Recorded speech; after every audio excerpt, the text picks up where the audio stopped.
Okay, so we've had our Airbnb for about 3 years now. It's been very successful. We've managed it ourselves. We've had nothing but 5-star ratings. But life has changed a little bit for us since we got it.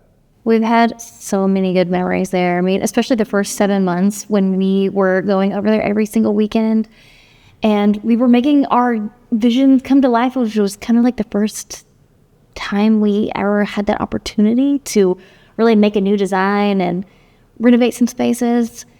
We had some really fun times with the kids. I feel like the kids really needed that. But I do think that time in our life is past and a little different. So we're saying we're ready to put it on the market?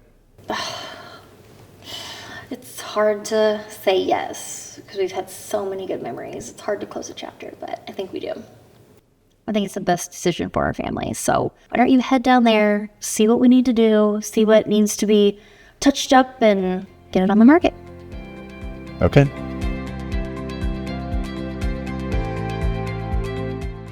We're early here in the morning. We've got a cannonball run up to Carlton Landing. We've got to go button that place up to get ready to put it on the market. And you're going to follow along. Hopefully no surprises, but it's early. Nobody's here at the warehouse yet, and we gotta get going.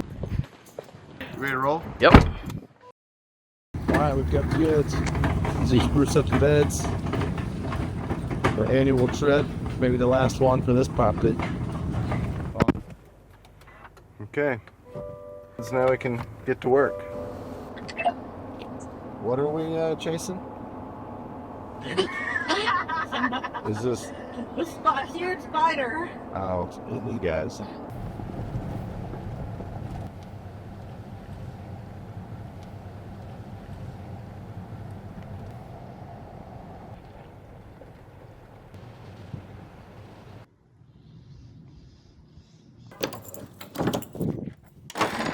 I've still got Grandpa's weeder, one of the most viral items ever that I actually picked out, so I can own that one. I'm sure hundreds of thousands of those have been sold at this point. Okay, so we've succeeded in a multi-hour turnaround coming up from Fort Worth to kind of spruce this thing up to be able to sell it. And so I wanted to quickly take you through a couple of things that we changed while we had this property. So first, we did a nice masonry fence. We'll get more to that in a minute. But that was a major change, probably the most expensive change. We planted all new boxwoods, big crepe myrtle here. And then when we come around, we added the, very Broadmoor gold letters for the address. There actually weren't any before we got here. So those were the major changes on the outside. Now let's go take a look inside. One of the biggest things we did over a holiday break is I drove in the snow to get some multiple extremely tall ladders so I could get up, and we painted that entire fireplace, iron ore, I think. And then on the same trip, I think we also, Stephanie used a special sort of peel-off masking paint that she actually painted the interior of these windows in this space dark, probably that same iron ore, kind of changed the look. And then if we pan around, so here in the kitchen and dining space, a lot of change actually happened. So right here was actually a bar. And so it had plumbing and a sink in it, and that was right here. The previous owners like to entertain. Well, we said we want to be here as a family, and we want to rent this place as an Airbnb. And so we ripped that out, had to replace some flooring, put the table in. We worked with a company on this chandelier. We put that up. And then around all of this wallpaper Stephanie put up, and I lightly helped because it was super stressful. It's a real dangerous thing for the marriage to do wallpaper together. And so we did it on these walls, and then we also painted the ceiling. It was pretty controversial at the time, where we painted the ceiling dark as well. It changed the feel, but it was one that we really liked. And so the wall I referenced that we built around the property, we made it a certain height. We integrated some of the existing brick details. But we're right on the main drag. I mean, this is where everything happens in Carlton Landing. And so you get the privacy with the wall. You're not having awkward eye contact. And at night, we've got lighting around there that lights up. And it's like you've got this private outdoor room that not only is screened in with a fan, but you've got the wall too. It became one of my favorite spaces. So up here, quite a few things happened in the couple of rooms. One, there wasn't the loft bed, no biggie. But in here, we made a big change. So we added the wall trim on a couple of sides. Didn't even do the whole room. But it totally transformed the feel. Put the mirror up, new furniture. Stephanie DIY'd a little bench cushion over here that has storage underneath it. Put the chandelier up there, which works pretty well. And then in the bunk room, we really didn't do a whole lot either. We put up some decor. I think we might have had to do a little bit of painting.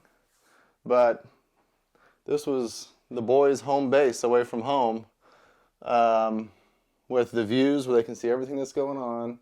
You can see out the window to the concerts that go on at night. You can see the lake. Come out on the deck, we can watch the 4th of July fireworks. Didn't have to do anything up here either, just because the view's already here. Right outside the property is the pop-up shops. So this Saturday there'll be some where vendors come in. We got a lot of activity. We can sit out on the front porch with a cup of coffee and see people going by. Right in the heart of all the activity. So right here, this is called the Boardwalk. So our address is 26 Boardwalk. And so I believe even early on, before we even lived here, you know, it was common to have tables going down the boardwalk. It'd be a potluck dinner. Lots of residents would get together. And so it'd be really neat to look and walk down through there. You got rope lights at some point, flags sticking out, and you'd get together. And then just at the top of the boardwalk is the pool. Can't beat the location and the experience. Believe it or not, these trees are still alive. They will bloom here soon. But we were just upstairs. That was the deck we were overlooking. And then out here, you know, you've got this prominent corner. So this wall was a big deal. And it was a big investment. You know, it kind of continued some of the style that we had. It gets taller in certain spaces on purpose to be able to provide the privacy on the porch that we wanted. And it totally achieved that. And then we had the fence extended around it. There was no fence at all. But we stopped the wall here because the lot has this opportunity. If you look down the alleyway here, pretty much all of these other properties have a garage apartment that if you're renting it or if you own it, can easily get a whole nother family in it, you know, to be able to split the property, share the cost. So we've got that opportunity here with this just basic carport. And so that's why we stopped the brick wall where we did, so that that could one day be continued on. But you don't want to have to demo that or change that out if you were going to go through that construction. So it's a huge opportunity. I'm happy with everything we did, and I would do it all over again, because it's almost like how we leave other people's Airbnbs, where we do want to leave it as good or better than we found it. I think just as an owner, we did that. Yeah. Both easy changes with paint and lights, but then like pretty big changes that someone else can pick up the torch and go make the property even better with. I think one of the main reasons we sell it is because it's such a special place that another family should enjoy it like we did. We could keep renting it, and then the value, I believe that house and location will keep going up over the years, but I feel like we will do a disservice for the community, but also for the house and another family that could be really blessed by that house. Agreed.